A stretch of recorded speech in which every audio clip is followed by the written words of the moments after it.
Hey everyone. Hey everyone. Welcome to another Travel Therapy Mentor video. Tonight we're doing a job market update. It's been a few months now since we last did one. We really didn't pay that much attention to the market in general, like job trends and things like that for the first few weeks of the year because we were traveling. So it was good to do a job update and get some information from the recruiters and see how things are going more recently for our benefit as well. But we also want to give you guys that information. So we collected a bunch of information from all the companies and recruiters that we work with and want to tell you guys about some of the job trends, job numbers, and all of that. So Whitney's going to introduce us and I'm going to get this video shared in a couple groups. All right, hey everyone. For those that may not know us, we are Whitney and Jared Kazaza. We're both traveling doctors of physical therapy. We both started Travel PT when we were new grads in 2015. So we're actually coming up on 9 years of being travelers and a little over 9 years of how long we've been involved in the industry since we started kind of doing our research and talking to recruiters and everything back before we ever even graduated PT school. So it's going on a decade of us being involved in the industry. Over the years, we have grown Travel Therapy Mentor to where we know lots of recruiters, lots of company owners, lots of managers. We know lots of travelers. We know lots of former travelers, newer travelers. We've mentored probably thousands of therapists at this point to help them get started with their travel therapy journey. So we know a lot about the industry, and over the years we have started doing these job market updates to give you guys the best information that's available and keep you informed of what's happening in the job market. We actually started doing these job market updates in 2019 when there were some Medicare changes that happened back then that were affecting the job market, and then obviously in 2020 we continued them through that time where it was very tumultuous and things really started to get better for the travel therapy job market in 21 and 22, and we have continued these job market updates every quarter or every 6 months, just depending. The last one that we did was in November, so we're a little bit past due for an update. So hopefully today we can bring you a lot of the information about what's happening for travel therapists for 2024. And this is mainly going to encompass the physical therapy, occupational therapy, and speech language pathology job market. We don't do a ton with nursing and other disciplines, although we do get tidbits about those other disciplines a little bit here and there from our recruiters that work with both. So the information that we're going to provide you today is going to come from 12 different companies that we work with. And depending on the company, we might have asked a recruiter, we might have asked a manager, or we might have asked the owner. So we're getting a variety of data and information across different companies. These are also different sized companies. So some of them are very small. Maybe they only have one recruiter and therefore they're going to have access to less jobs and maybe more of like a niche area of certain types of jobs. Some of these are massive companies that employ thousands of travelers and have hundreds of recruiters. So we're going to get a wide variety of information and statistics here. So this is pertinent information both if you are a current traveler or if you're someone who's thinking about getting into travel therapy, because this is going to let you know what to expect in the coming months with your job searches. So hopefully this information will be helpful to all of you.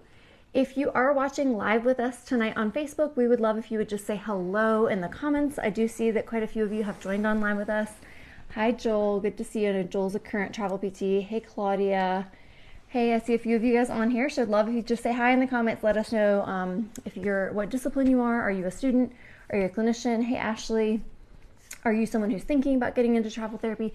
Let us know who you are, and then if you have any questions throughout the video, feel free to type them in the comments and we'll answer your question. If you are watching later or listening later on the podcast, thanks for listening. We appreciate you guys. Yep. So the job market in 2024, we mentioned last time we did an update that it was looking like things were going to be pretty steady going into 2024. And so far that has been pretty accurate. All the companies are saying that trends are staying relatively stable. There's not a whole lot of change in terms of numbers of jobs or pay rates or anything like that, which is good news. It's good when things are relatively stable and not jumping all around like they did for a couple years there. It's good for everybody. It's good for travelers knowing what to expect, having stability in their jobs. It's good for facilities knowing what to offer. It's good for travel companies. So we really like that there's more stability now, and that's been the case for probably about a year and a half. So so a lot of the companies said that things were very steady and they've continued to be steady, and they look like they'll be steady for the foreseeable future, which is really nice after so much so much fluctuation over the past few years. Yeah, and so just to give you a little background, we started traveling in 2015, and the job market was what we would consider fairly good for PTs. We're both physical therapists ourselves. From 2015 through about 2019, everything was really good. We didn't really have much trouble finding jobs. At times, it was competitive as a pair. And then also back then, our preferred setting has always been outpatient, and it was harder to come by outpatient jobs back then. Back then, a lot of the jobs were more skilled nursing, hospital, home health, that sort of thing, with less outpatient. So that was kind of the trend before, but I would say it was like a pretty good market for most disciplines. In 2020, all the jobs dropped off. No one needed therapists. Everyone got laid off. Everyone got fired. There were hardly any travel therapy jobs all through 3/4 of 2020 from March to the end of the year. And then about half of 21, it was kind of that same way. It started to pick up just slightly in 21. Now, about halfway through 2021 through all of 2022, the job market was booming for most disciplines, but especially PT. So there was just this huge increase in jobs in late 21 and early 22. This is when we saw a lot of new therapists come into the travel therapy market that had never traveled before, especially PTs who were really chasing some high rates. At this time, there were some crisis type contracts, some really high rates. So you got some travelers that were really used to those higher rates. Now, since 23 and leading up to now, some of the trend that we've been seeing is that some of the rates have kind of started to what they call normalize. And so we're starting to see a market that's going back to like a pre-2020 market. So kind of more like a 2019 market, but a little bit better. And we'll get into the details of what all that means. But that's kind of the trend that we've seen over the years that we've been doing these updates. Yep. Okay, so we're going to go over the numbers. Like we say every time, there's a range here, and the range can sometimes be pretty big. And the reason for that is that different companies have different numbers of jobs. And in general, bigger companies have more jobs, and in general, smaller companies have less jobs. So if you hear a big range, also some companies don't specialize in certain areas as much as other companies do. So it can be a pretty big range, but we'll talk more about the averages as well. So for PT, the range right now is anywhere between 300 to 800 open jobs at any given time. For OT, somewhere between 65 and 200 open jobs at any given time. SLP, somewhere between 80 to 300. PTA, 75 to 200, and CODA, 10 to 75. So that's the range. Again, pros and cons of working with big or small companies, but in general, bigger companies have the higher end of that range and smaller companies have the lower end of the range. And I will mention that the SLP range that we gave between 80 and 300, that's on average for most companies. We did have one company that said they have over 500 SLP jobs, but they were very much an outlier, and that's because they mostly do schools. So when we're looking at the overall SLP need across all disciplines, most companies, most medical settings, it's kind of between about 100 and 300. Now, if you start looking at the companies that do a lot of schools, your numbers are going to jump up to 500 for school contracts. Yeah, so compared to 2023, the only real differences are there's slightly less OT jobs, which I know is disappointing for OTs out there. We've kind of seen the OT market has never really recovered from pre-2020, and that's continued. And sometimes it's even weaker than it was last year, currently. And then for PTAs, their market has actually improved steadily between probably the end of 2022 to now. It's gradually getting better. So those are the only real changes. PT has not changed much. SLP has not changed much. CODA really isn't much different either. So mostly a little bit worse job market for OTs and a little better job market for PTAs. Everything else relatively stable. Yeah, so everything compared to, like, let's say 2019, PT's better. OT's about the same, if not a little bit lower. SLP is about the same. PTA and CODA are about the same. There's a little bit of a lower number of CODA jobs, and that just kind of flows with the lower number of OT jobs. And there's slightly more PTA jobs that kind of goes with the more PT jobs. There also was a decline already pre-2020 because of some changes with Medicare. So we saw that with the PDPM, the PDGM changes that affected home health and skilled nursing, that was in 2019 and early 2020. That saw a little bit of a decline in the use of assistants because there were some budget cuts, and some of these facilities were trying to find a way to staff less and cut some of their budget. So they started decreasing their job numbers and laying off some assistants. And then we saw further budget cuts where Medicare has lower reimbursement rates now, and that is also affecting facilities' use of assistants. So in general, there's been a little bit of decline in assistant jobs overall since like 2019. Yep.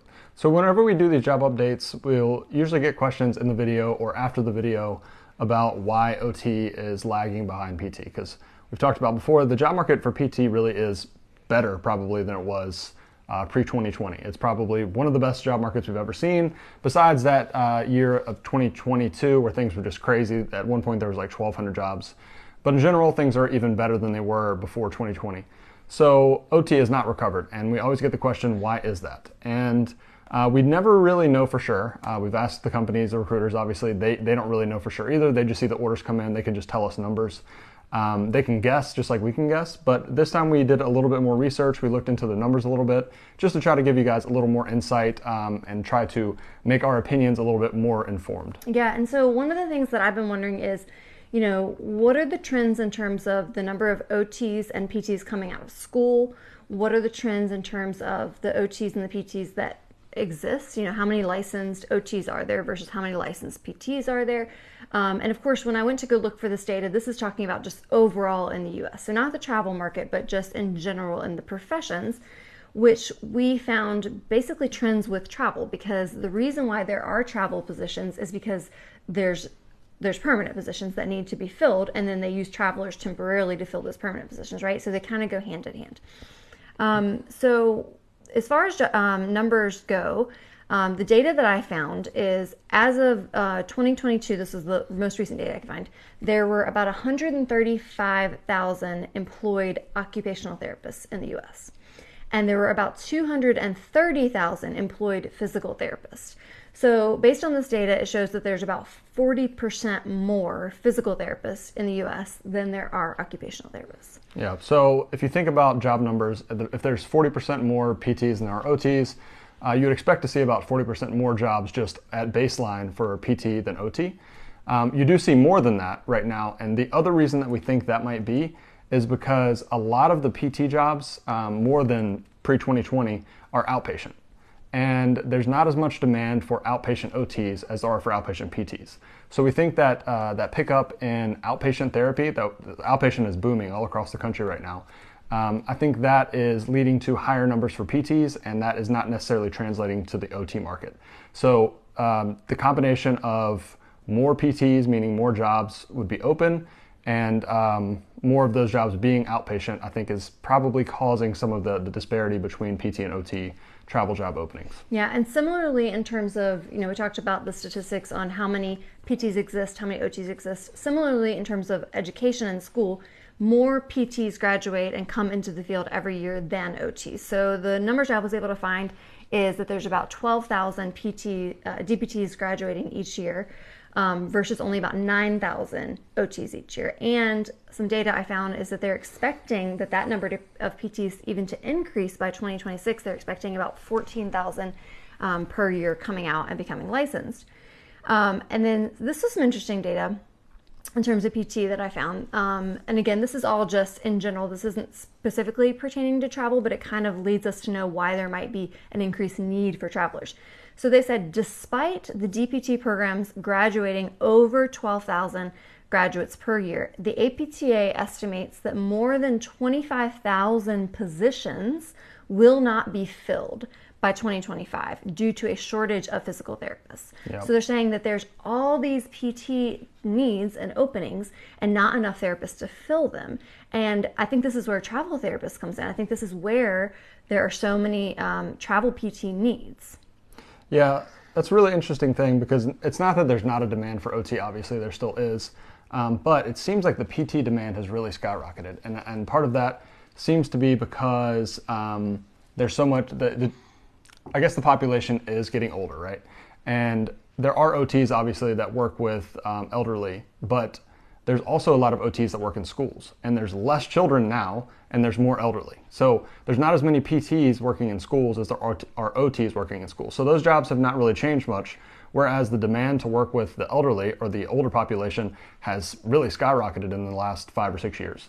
So that's another reason why PT might be a little bit more in demand than OT is. Yeah, when I went to the data I found was from the Bureau of Labor Statistics, and they actually broke it down not only by the number of physical therapists that exist and the number of OTs that exist, but by setting. And it showed that there were more physical therapists employed in all medical settings compared to occupational therapists. So outpatient was through the roof, more PTs than OTs.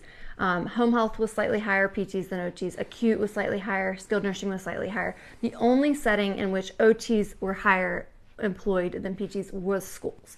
And so as Jared said, with our aging population, and then also we think after 2020, we had a lot more change in medical status of people who delayed care during 2020. They put off regular medical checks. They maybe became more sedentary, more ill. They maybe actually, got sick from the virus, causing them to have other medical problems. They may have also delayed care for elective surgeries, leading to kind of this backlog of especially orthopedic, but also medical conditions for elderly people, leading to a higher demand for PTs. Now, again, we understand that OTs also work with geriatrics, but we definitely think on the outpatient side, that's one reason why there's so many more outpatient needs for physical therapists, which is kind of how I mentioned earlier, back in 2015 through 2019, when we were working as travel PTs, wanting mostly outpatient jobs, we could hardly find any outpatient jobs. Now, all the companies are telling us that they just had a boom in need for outpatient physical therapists. Yep. So one thing is, again, this change in our population, this change in their health status. The other thing that we've noticed, just more anecdotally, I didn't find data on this, but we know so many people that left the profession, that especially left outpatient PT because of burnout, because of reimbursement rates being lower, which means that the outpatient clinics have to see more patients in order to make money. So therefore their caseloads are more full, and we hear of a lot more outpatient PTs just feeling really burnt out because they're having to work in these mill settings. And so people are leaving outpatient therapy to either go to another setting or leave PT altogether.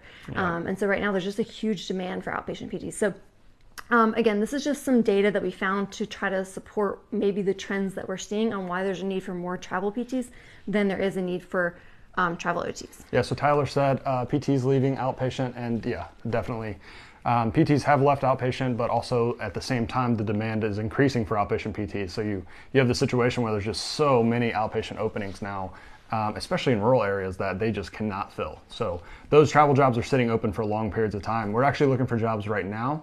And we have our pick of outpatient jobs. There's so many, and they're not getting any applicants. We interviewed for one, and they're just waiting on our answer because they're not getting applicants. So unfortunately, and fortunately, I guess, it's great for job security, but it's not good for the patients to have these positions that are just sitting open.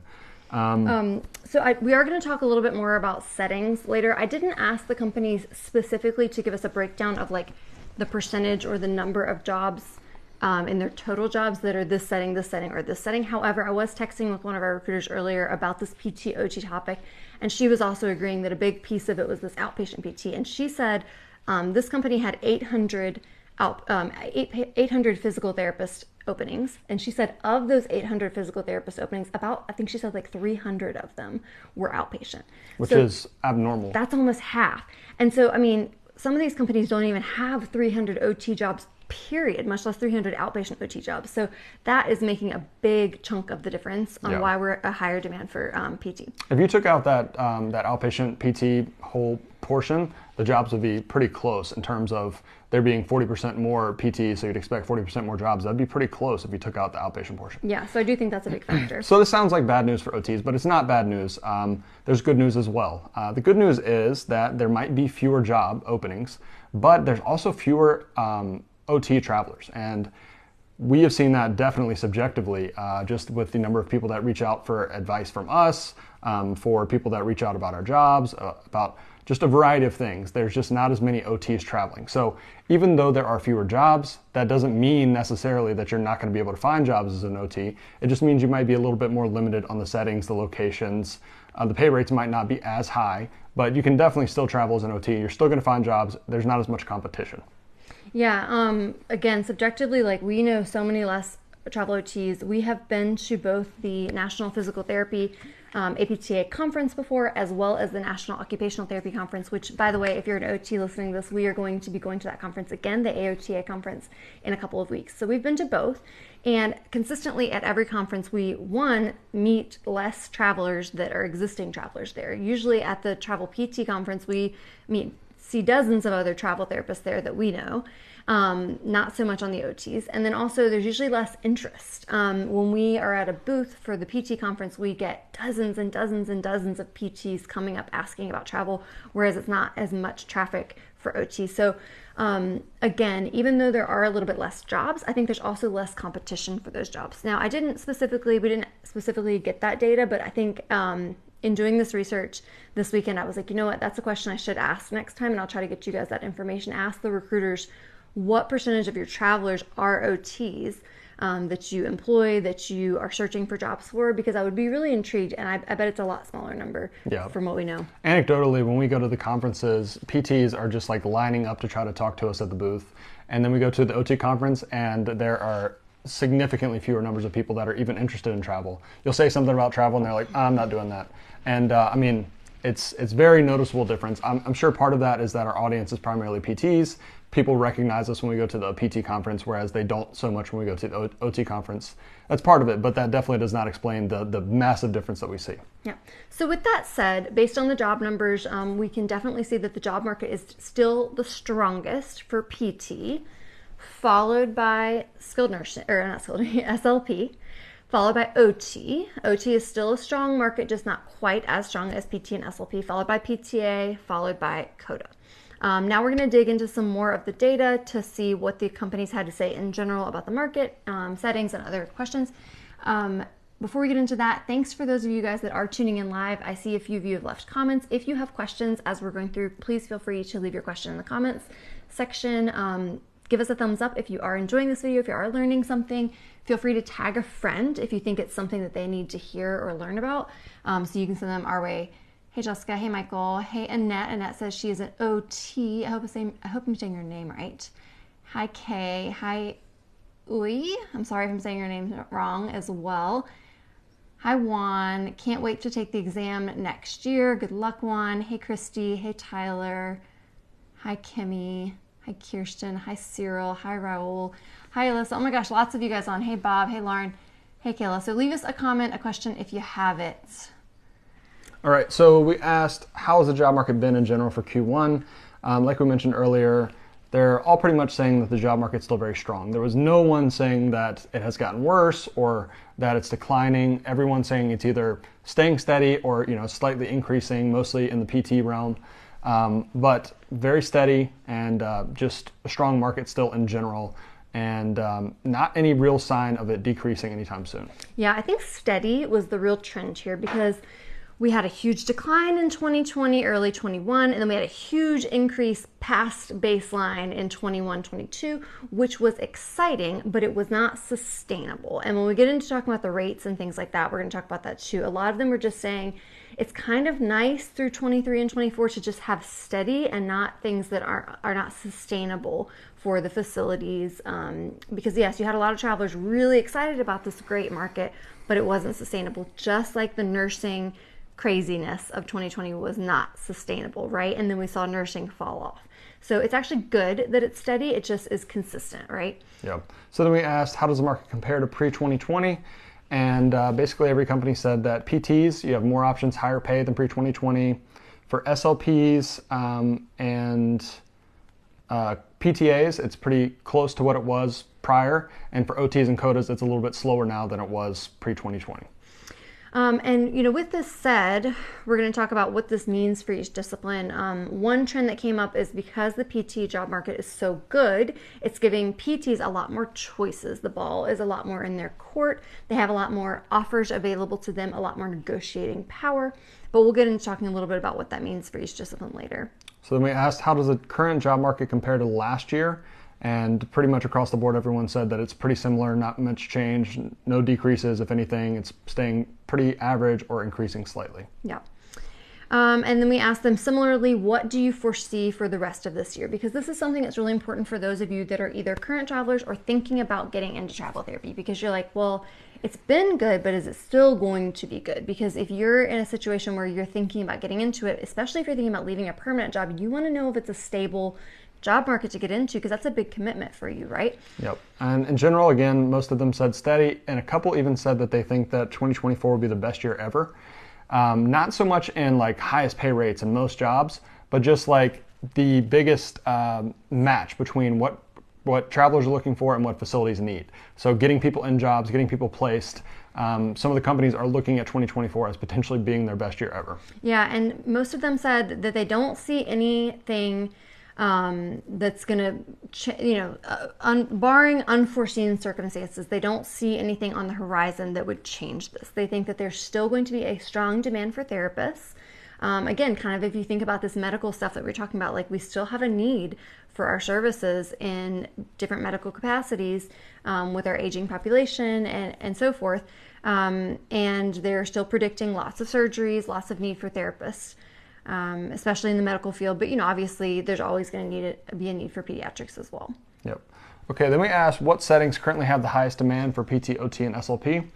For PT, they said that outpatient, followed by skilled nursing, followed by hospitals, followed by home health. That's really the top 4 right now, which it's amazing to see outpatient as like basically number 1 or 2 right now, up there with skilled nursing, because for as long as we've been involved in travel therapy, skilled nursing's always had the most number of jobs.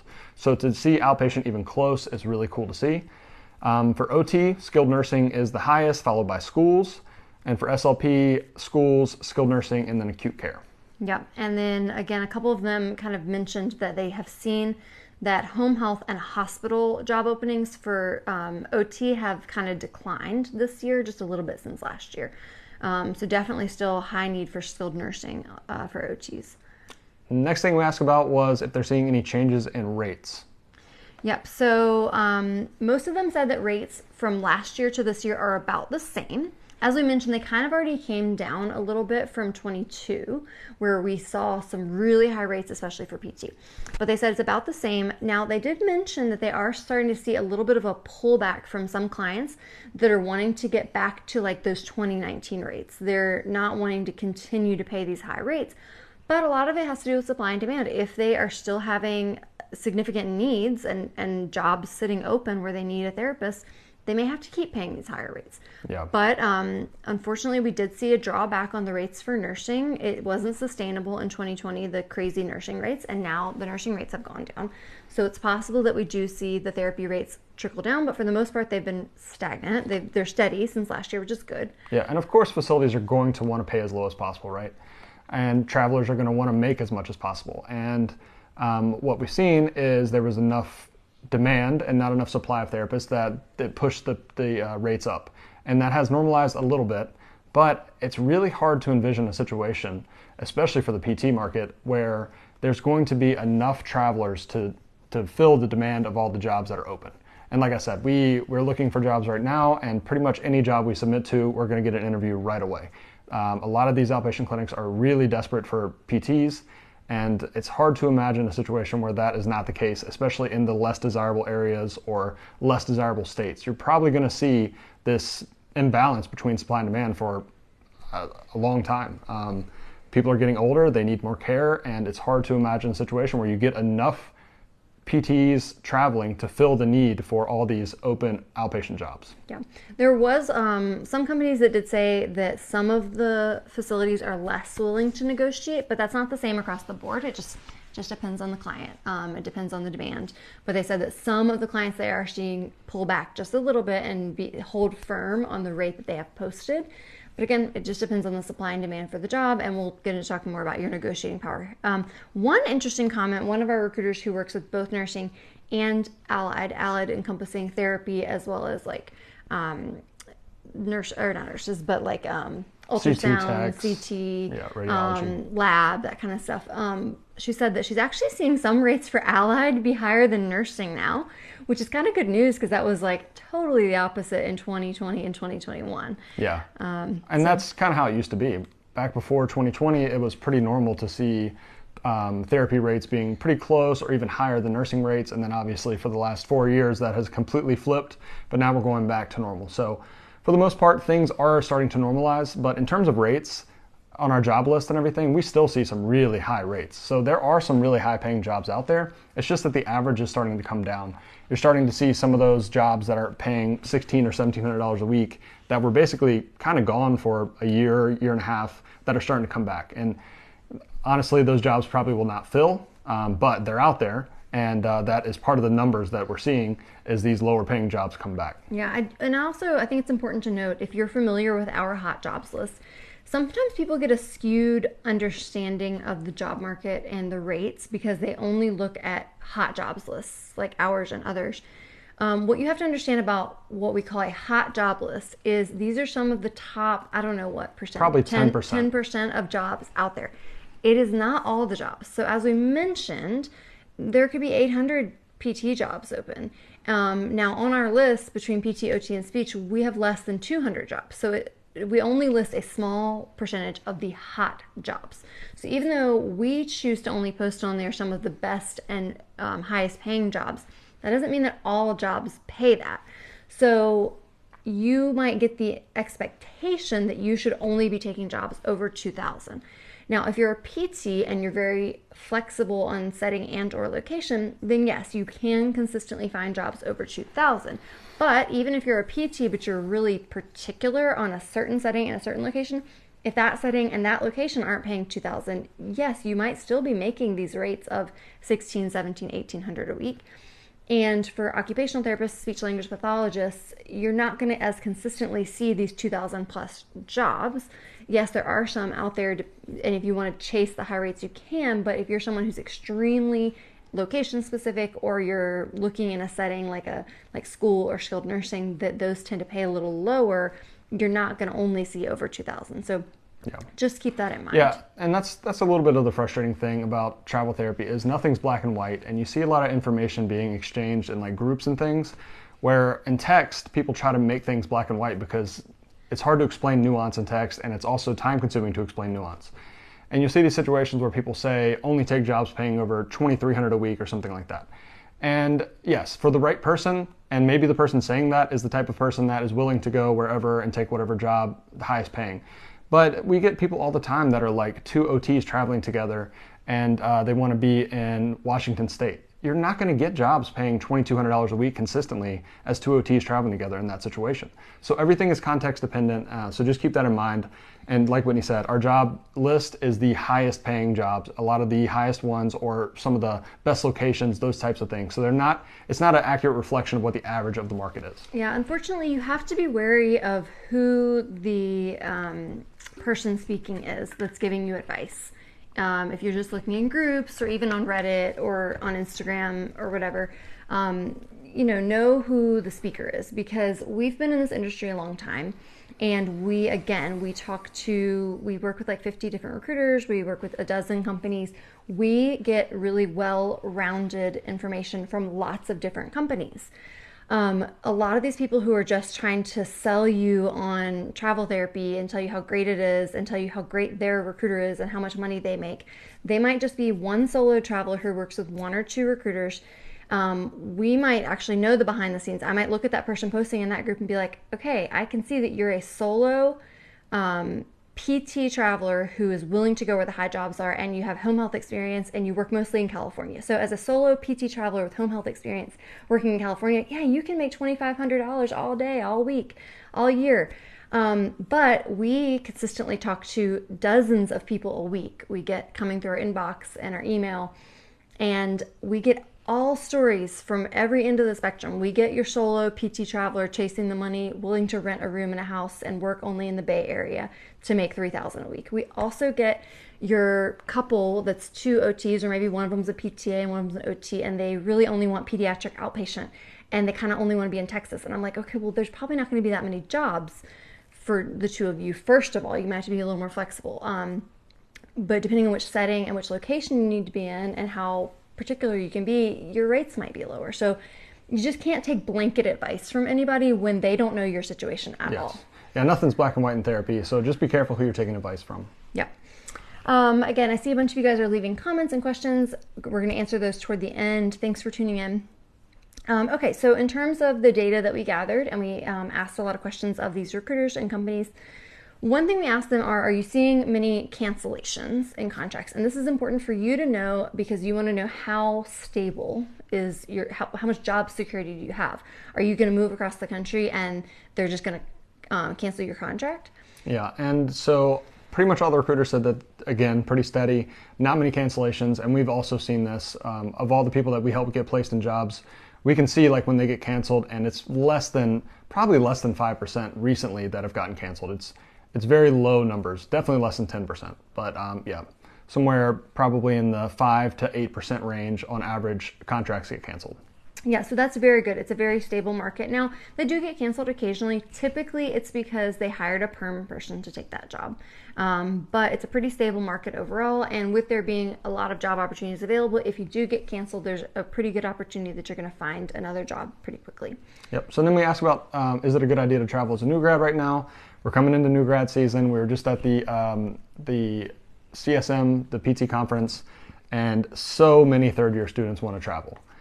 We probably talked to, I would bet, 200 or 300 third-year students that are very interested in travel, and they all want to know, is it a good time, and should you travel as a new grad? In general, for PTs and OTs, yes, you can find jobs as a new grad traveler. For OT, you do need to be a little bit more flexible on setting and location. PT, you can probably find most of what you're looking for as long as you're flexible on at least one of the three, either setting, location, or pay. For SLPs, mainly they're only seeing new grads, at least during their CF year, going in schools, which we recommend anyway.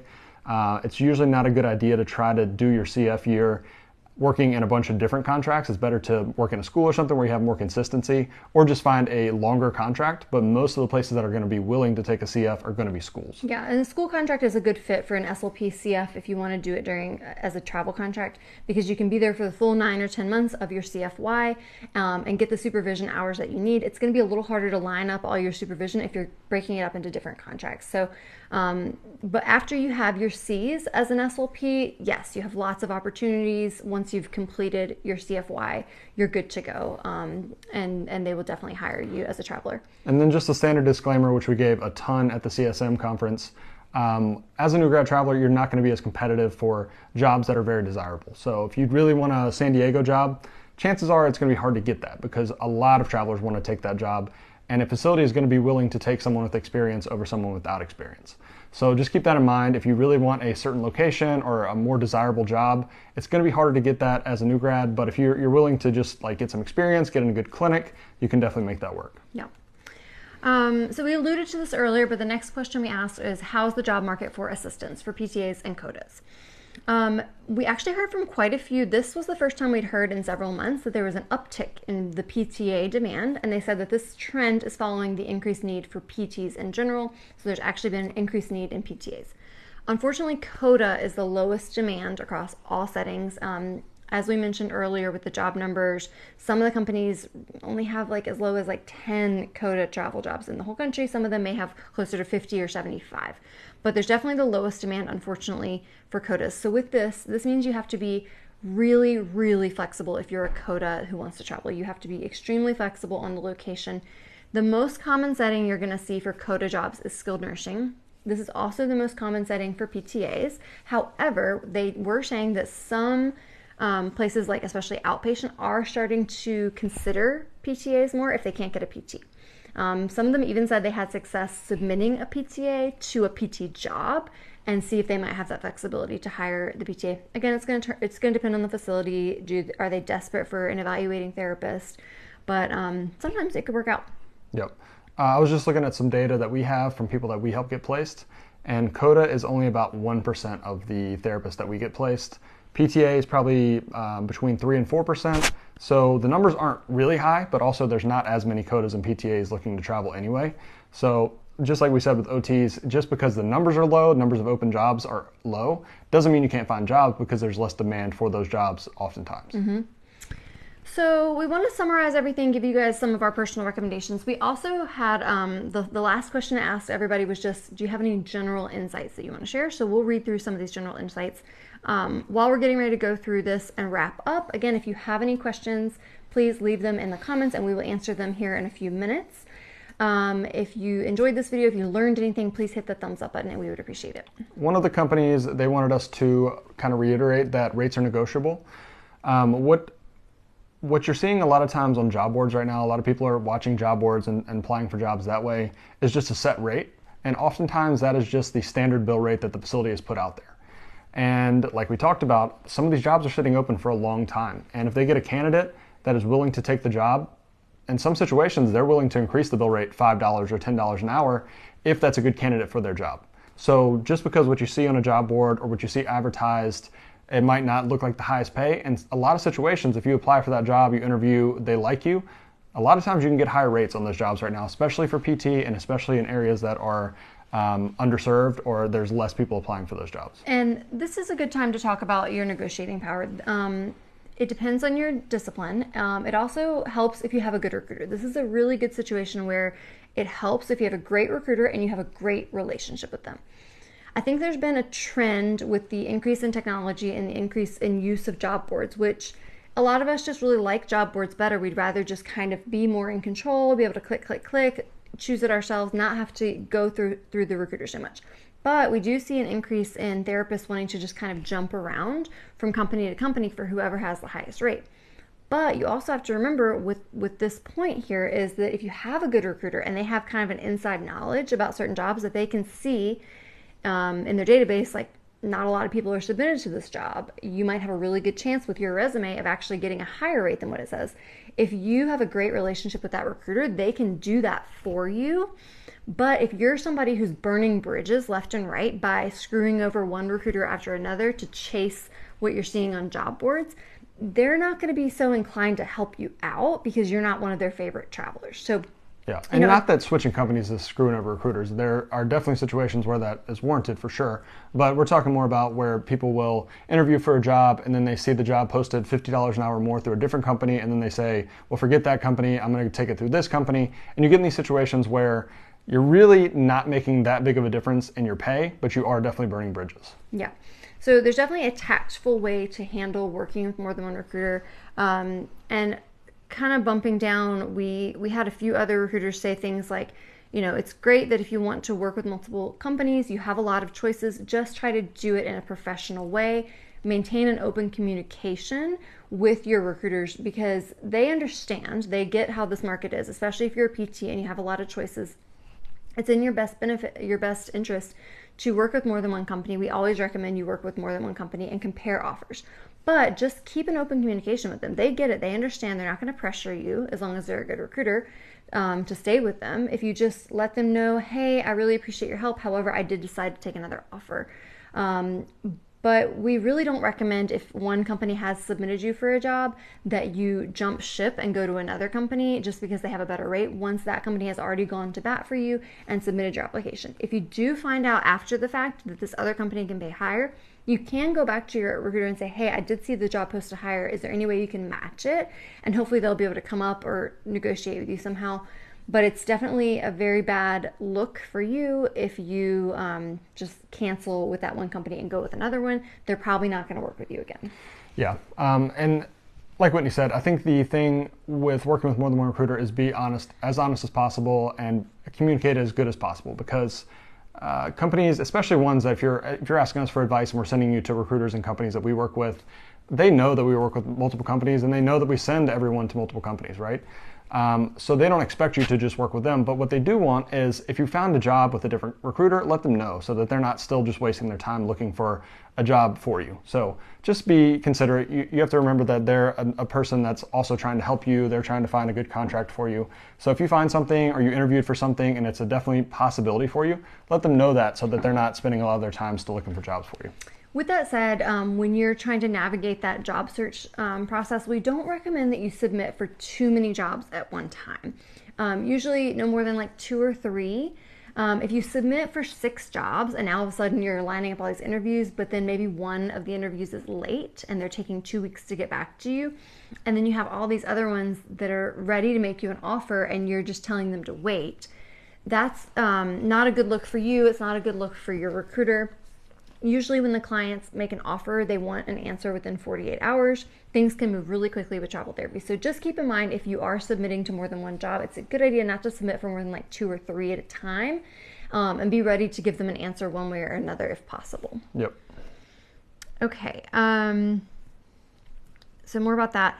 One of our other recruiters, he's been in the industry a long time, and he was concerned with some of the stuff that he's been seeing on social media, and he wanted some feedback to know whether many of you guys are submitting for offers and then finding out once you actually get a chance to talk to the recruiter that it was more of a bait and switch. So bait and switch would be where you see a job posted at a certain rate, you contact that recruiter, and then lo and behold, they say, oh, actually that job's already gone, or oh, the rate's actually not that, it's actually this. But they basically hooked you by posting something really enticing. And he wanted to know if some of the jobs he was seeing were legit or if this was happening a lot. So let us know your feedback if you're a current traveler, if you've been baited and switched lately. It certainly does happen sometimes. Yeah. I'm not sure how often, but we definitely know it happens, especially on the job boards now, because you have to remember that, like, going to these conferences and things, companies are just trying to get a lot of leads. They're trying to get a big net out there.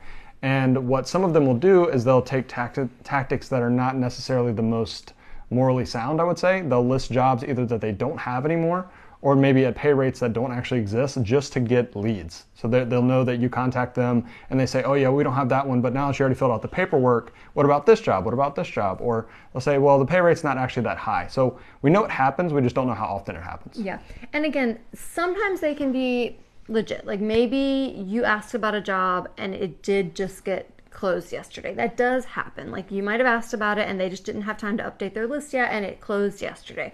But if you're like consistently seeing this, or it's consistently like kind of shady, just curious if that's happening a lot. We do know that there, as we mentioned, there's a much higher demand for therapists right now. And when there's a high demand for therapists, more people are trying to get their hand in the pot. So some of these companies that typically work with nurses are like, oh, nursing market's not very good. PT market's better. Let's switch gears and try to target all these PTs. So some of them might use those shady tactics to try to get you and get your business. So you have to be aware of that. And we're seeing new companies constantly now. Like probably once a week there's a new company that reaches out that we've never heard of, that is either a brand new company that just started or a company that is trying to move into therapy that is a nursing company. So I mean, there are just so many new companies out there, and they're all not really used to how therapy works, and some of them do things differently, and yeah, we definitely know that happens on job boards. Yeah, so keep an eye out. Let's see, this was more about open communication.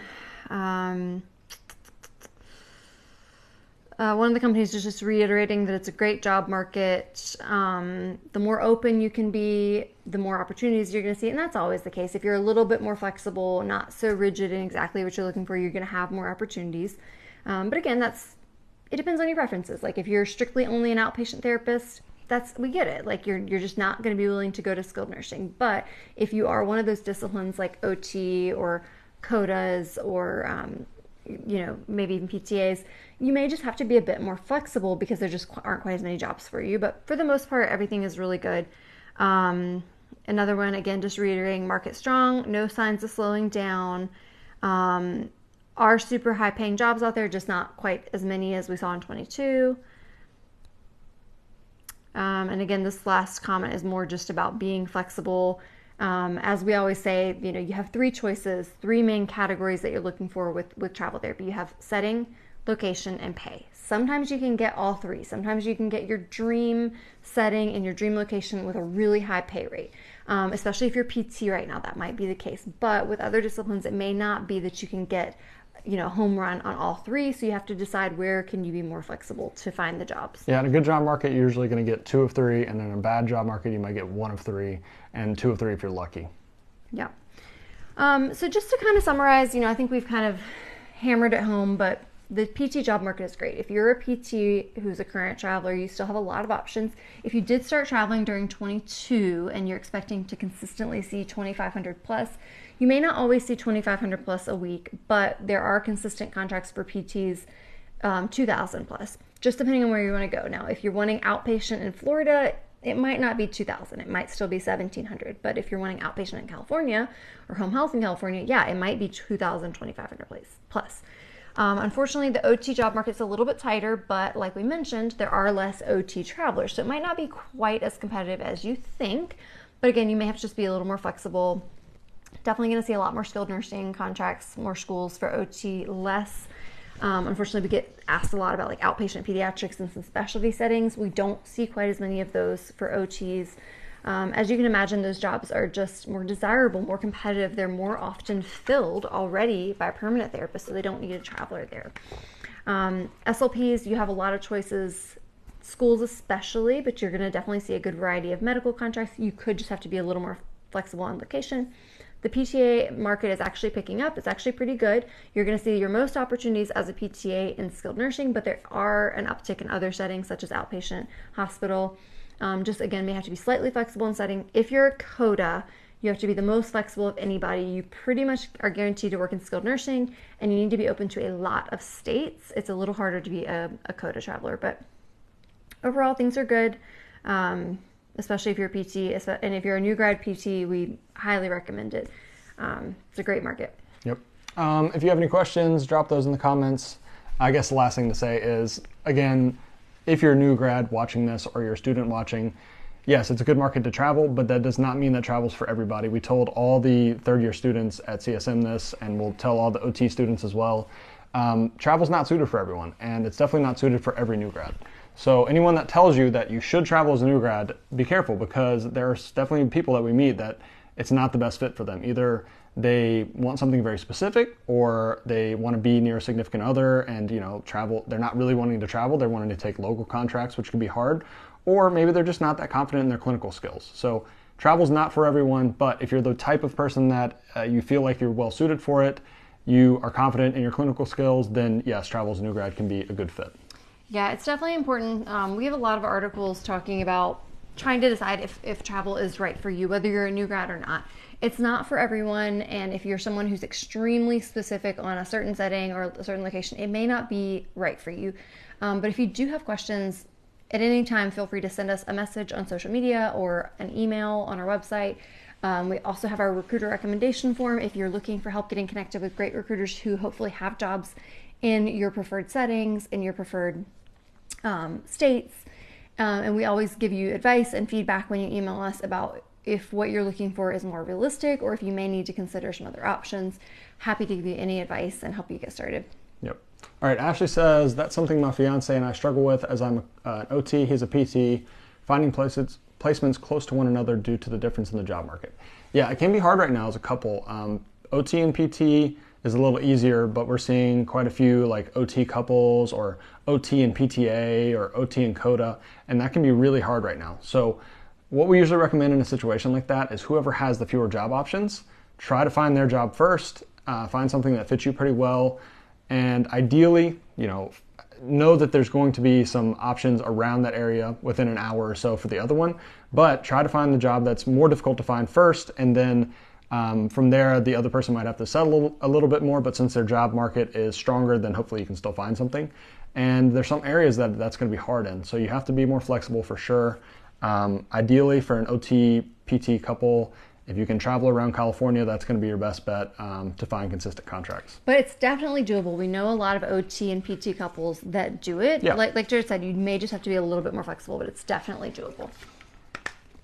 We even know an OT and PT couple, TR and Haley, that they recently told me that they have not only been able to find consistent jobs together, but that they've always worked in the same facility. And I'm like, always the same facility? How did you find consistently the same facility for the two of you? Pretty crazy. Pretty cool. That's pretty crazy.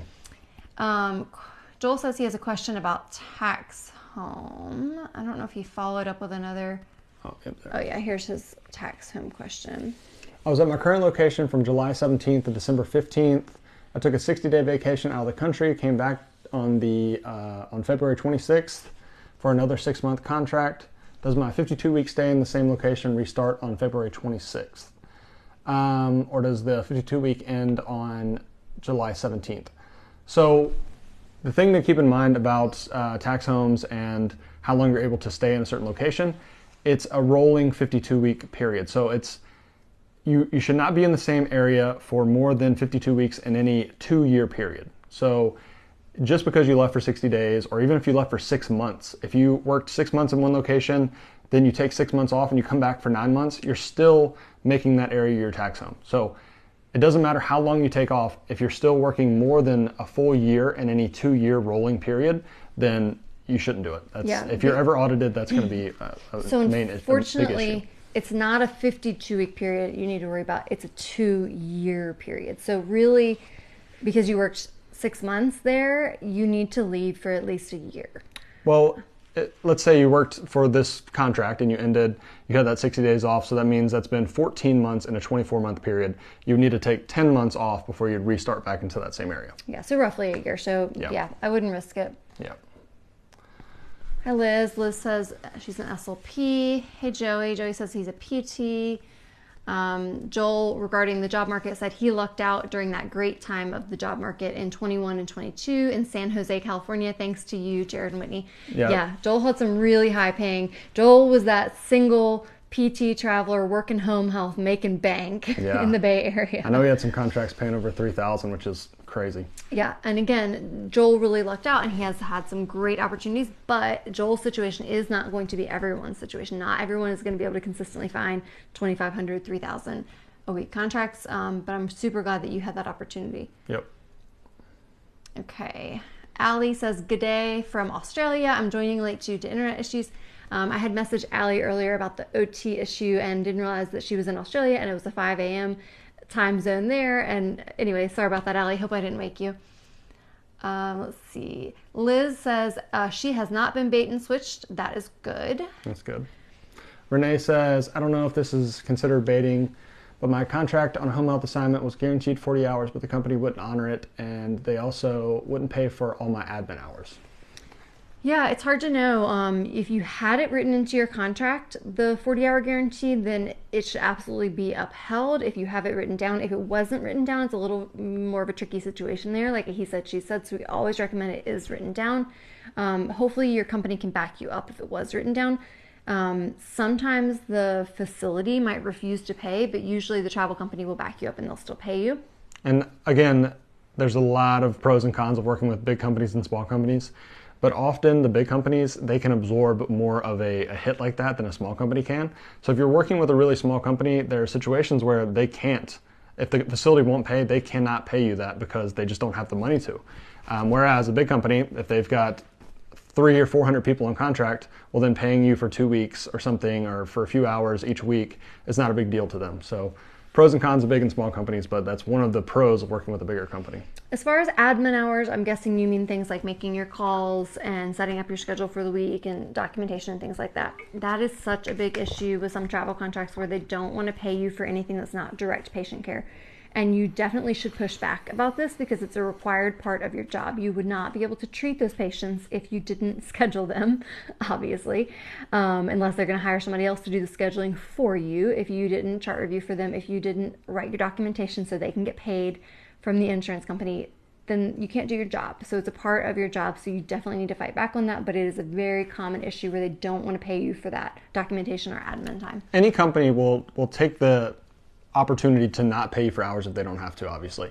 But you have to remember that the law is on your side in this situation. We are hourly employees, and any job duties, based on the labor laws, you have to be compensated for any hourly, any work you do during your hours. So if you push back on that, almost always they will, they'll give in on it and pay you for those hours. But if they can get away with it, they definitely will not paying you for things. Renee also mentions, I had a dream setting years ago in Santa Barbara. I took a sniff for the experience, but I also wanted to be in Southern California at that time. So yeah, it just depends on, sometimes you settle on either the location or the setting, just depending on what your priority is for that contract. Jessica wants to know any data on housing options that most travelers utilize, for example, renting a room, RV, furnished apartments. We don't have any direct data on it, but at least in our subjective experience, all the travelers that we talk to, I would say the majority of people are renting through Furnish Finder, and most people are renting like 1-bedroom private apartments. There are definitely some people that rent rooms in houses, but I would say that's probably 10% or less of travelers. RVs, again, probably 10% or less. I think most people are finding private housing on a site like Furnish Finder or in Facebook groups. That's probably 75% or more of travelers are doing it that way. Kaylee's a recruiter. She says, if you are a CODA with a California or New York license, then you will stay busy and travel. And that's good to know. Definitely good to mention. If you are a CODA, California is a great license to get because you can consistently find work there. If you're a CODA who only wants to stay in a less busy state, like say Kentucky or Alabama, you're going to have a harder time finding jobs. Yep. Renee says, I traveled as a new PTA in 2007. I stayed in one spot at a small hospital for 9 months to learn. I was mentored in outpatient and did acute. It was a great experience. Yeah, that's awesome. We really try to tell new grads that is like an ideal situation. Try to get somewhere that's a little more laid back, that you can stay for 6 or 9 months and really build your confidence as a clinician, because that's one of the things that new grads struggle with the most is just like communication and being confident. And if you can be somewhere for a while and kind of get settled, then that really helps with that. And my first contract was the same way. I did 9 months at acute care / outpatient and learned a lot, had mentorship, and it really helped me be a more confident clinician. Those rural hospitals are hidden gems. I know a lot of people really want big cities, big exciting places, but if you're a newer graduate who really needs to get some experience and get some training, the rural places are where it's at because they're slower paced, they're more willing to train. If you could commit to about 6 or 9 months at a rural hospital and get both inpatient and outpatient experience, and even some rural hospitals will send you out for home health, or they'll have like a skilled unit that's kind of like an inpatient rehab, skilled nursing, you can get it all and learn a lot while getting paid really well, because a lot of these rural places are very desperate. So some people who are looking for that mentorship and training, they decide just to take a perm job for the first year. Totally get that. I totally understand that. But literally, Jared worked an hour and a half, less than 2 hours from home, making double than what he would have made at home while getting that training and experience his first 9 months. Yeah. And yeah, ideal it was a situation hidden for sure. gem. Kaylee reiterated what we said about the OT demand being less, and for teams, if it's a PT-OT team, find the OT job first, and then there's a good chance that you'll find a PT job around there, as long as it's a state that have consistent openings for PT travelers. Yeah. All right, let's see if we got any more. Joel says, thanks. Thanks for watching, Joel. We appreciate you. Tyler mentions, I've had to put my foot down with unrealistic productivity expectations in outpatient lately. New grads, beware. Don't be afraid to speak up and follow your ethics. Absolutely, Tyler. Yep. Happens all the time. And we were just at the conference talking to some of the recruiters that we were there with. And one of them that we just met, she was saying that she's had a lot of issues with people that she's placed in outpatient contracts where they interview, they ask about the schedule, and then they get there and the schedule is different than what was discussed. And she was asking for our advice. And that's the hard thing, is a lot of travelers, they look at it like the recruiter and the facility are like colluding together. But in a lot of cases, the recruiter is on your side and they also don't want you to be in a bad situation. So they also don't know what to do in those situations. The main thing that we told her and that we tell other travelers is you just have to have a really thorough interview. That's your only insight into what the clinic's actually going to be like. A lot of times the recruiter doesn't know what the clinic's going to be like. It's only the manager when you talk to them. Try to keep them on the phone, try to ask them questions, ask the same questions a couple times at different points, see if their answer changes, and you can get a pretty good feel if they're like really being honest or they're just telling you what you want to hear to try to get you in the job. Yeah, but if you committed to one thing, if they said the schedule's going to be like this, if you can, try to get it in writing, even if it's not on the contract, maybe just an email of what the expectations are going to be. They say, yeah, we'll give you no more than 5 evals a week and 10 to 12 patients, but then you get there and you're having 5 evals a day and 14 patients. You need to go back and say, listen, this is not what we agreed to in the interview. If you had said this is what it was going to be, I wouldn't have come here. And get your recruiter to back you up. If necessary, often the travel companies employ what's called a clinical liaison, who can intervene on your behalf and talk to the facility. They're usually a PT or an OT or a speech therapist that works for the travel company, and they can intervene on your behalf. They can also provide mentorship to you over the phone on how to handle these situations. But you have to speak up and not just, otherwise they'll just walk all over you if they can't. You have to speak up. Worst case scenario, they end your contract early. And to be honest, that is very rare. It's really uncommon. We've had a few different times had to say something about our caseload being unmanageable. And every single time that we have, either they have reduced the caseload or they've allowed us to get overtime to accommodate the extra work. Yeah. They really, in terms of ending your contract early, it's a lot of hassle for them. So you have to think, it's a lot of hassle for us to go to a new location. It's a lot of hassle for them to interview a bunch of candidates, find somebody that has a start date that'll work, make sure they're qualified, all that stuff. So a lot of times if you're already there and you're a good clinician, they don't want you to leave and they don't want to end your contract early. So almost always they'll work with you and try to come to an agreement that fixes the problem. And I will say this isn't all travel contracts. Not all travel contracts are bad, but I would say outpatient private practice is a pretty bad offender of these productivity issues. So definitely make sure to thoroughly screen during your interview. Joel, regarding his good luck streak with his jobs, he said, I've always had a contract of $3K a week ever since. So I'm super glad that you're still finding a lot of great contracts, Joel. Yeah. They are out there. California, Arizona, California and Arizona home health jobs, especially, really, really good pay. Home health in Alaska as well usually pays pretty well. So if you're willing to work home health, you can really find a lot of good jobs. Renee mentions regarding her situation earlier that the recruiting company did not back her up, so she had to give notice and go with another travel company. So I'm sorry to hear that, Renee. Usually the travel companies are good about backing you up, but every situation is different, so I'm sorry that happened. Yep. Liz says, I agree. Rural hospitals are great. We think rural hospitals are the best. I know a lot of people want to be in big cities, but we like rural places. We feel like the caseloads are manageable. People are nice. It's a traffic. Win. It's a win for us. Laid back. We like it. Kaylee says she agrees. Those critical access hospitals with mixed settings are great, and you can learn so much. Definitely recommend for new grads, especially to get that on your resume.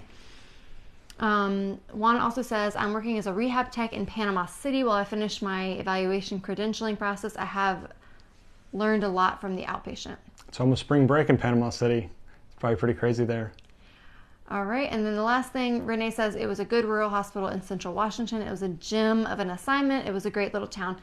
Yeah, I mean, it sounds like we're over here just like an advertisement for rural America, but seriously, guys, I know so many people go into travel therapy just thinking about the big cities. They're like, oh, Denver and Seattle and San Diego, but there are just so many hidden gems in our country.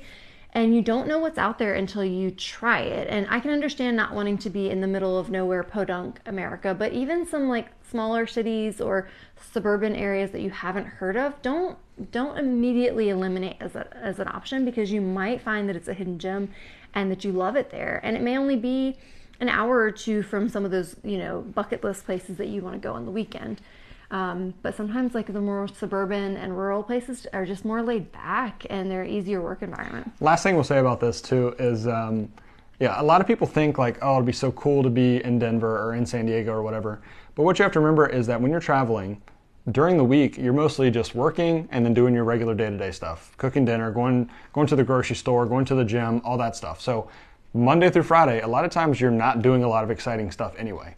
And then on the weekend, often you're within a couple of hour drive of cool places. And so that's what we did, is we worked in more rural areas, did our regular stuff during the week, and we took a ton of weekend trips. And we feel like we got the best of both worlds that way, because we had more laid back, less traffic during the week, usually could get paid a little higher in those locations, cost of living is less, but then we're able to travel on the weekends to the places we wanted to see anyway. Yeah.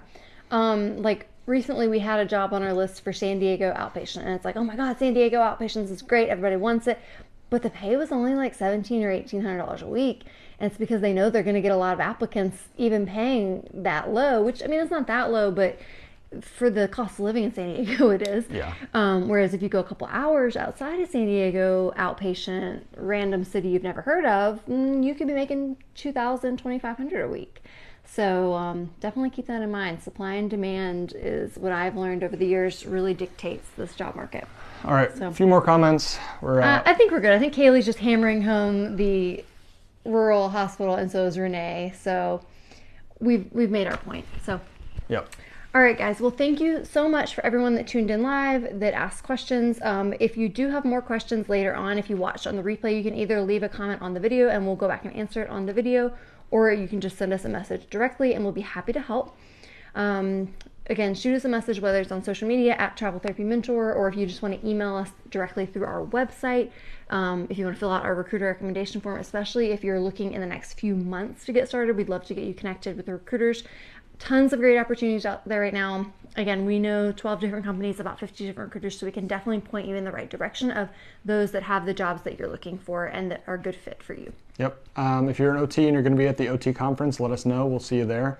And if you could give this video a like, we definitely really appreciate it. Thanks for all the engagement tonight. Hopefully about 2 weeks from now we'll be, actually I guess it'll probably be about 3 weeks until we're back home. And we'll do another video then. All right, and let us know if you have any questions or if there's anything you want us to do a video about as well, because we're hoping to get back on our regular bi-weekly schedule for videos. I know we took a little hiatus there when we were in South America, but all right, thanks guys. We'll talk to you later. Yep, take care. Bye.